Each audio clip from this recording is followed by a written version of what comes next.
അമേരിക്കയുടെ നാസ പുറത്തുവിട്ട ചിത്രത്തിൽ അവർ പറയുന്നു, ചന്ദ്രന്റെ ഉപരിതലത്തിൽ ഇതുപോലുള്ള ഒരു കിടങ്ങ് കാണുന്നുണ്ട്, ഒരു ബെൽറ്റ് കാണുന്നുണ്ട്. ഈ ബെൽറ്റിന്റെ ഉദ്ദേശം എന്താണ്, ഇതെന്താണ് എന്ന് ചോദിച്ചാൽ അർഹതയുള്ളവർ മറുപടി പറയണം. എന്ത് കണ്ടിട്ട് നമുക്ക് തോന്നുന്ന പോലെ വ്യാഖ്യാനിക്കാൻ പറ്റൂല. ഒരു സാധനത്തെ പറ്റി സംശയം ഉണ്ടെങ്കിൽ അർഹതയുള്ളവർ മറുപടി പറയണം. ഇപ്പൊ നമ്മൾ കണ്ടിട്ടത് പുഴയാണ്, തോടാണ് എന്ന് പറഞ്ഞാൽ ശരിയാവില്ല. എന്താണെന്ന് പറയാൻ വിവരമുള്ളവർ മറുപടി പറയണം. അവർ പറയുന്നു, അത് ഏതോ അതിഭൂത കാലഘട്ടത്തിൽ ചന്ദ്രൻ രണ്ടായി പിളർക്കപ്പെട്ടിട്ടുണ്ടായേക്കാം. പിന്നീട് കുട്ടി യോജിച്ചപ്പോഴുണ്ടായിട്ടുള്ള ഒരു ഗർത്തമായിരിക്കാം അത്. അവർ കൊടുത്ത പേരെന്താ? Rocky belt. നാസ കൊടുത്ത പേരാ റോക്കി ബെൽറ്റ്. റോക്കി ബെൽറ്റ് നിങ്ങൾ ഇന്റർനെറ്റിൽ അടിച്ചു കൊടുത്തോ.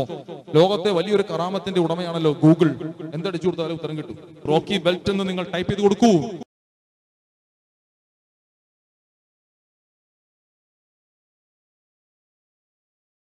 ഒരുപാട് പേജുകൾ കിട്ടും. അതിൽ ജൂതന്മാരുടെ പേജുകളുണ്ട്. അതിൽ ആരും വശംവദരായി പോവണ്ട, കുടുങ്ങി പോവണ്ട. അതിൽ എഴുതി വെച്ചിട്ടുണ്ട്, ചന്ദ്രന്റെ ഒരറ്റം മുതൽ മറ്റേ അറ്റം വരെ നീണ്ടു കിടക്കുന്ന എന്നൊക്കെ എഴുതി വെച്ചിട്ടുണ്ട്. അങ്ങനെ സംഭവമില്ല.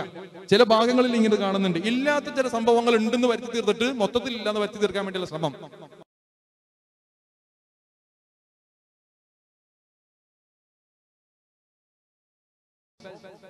ചന്ദ്രന്റെ പിളർക്കലിനെ പറ്റിയുള്ള സൂചനകൾ നാസയുടെ സൈറ്റിൽ ആദ്യം ഉണ്ടായിരുന്നു. ഇപ്പൊ അതില്ല.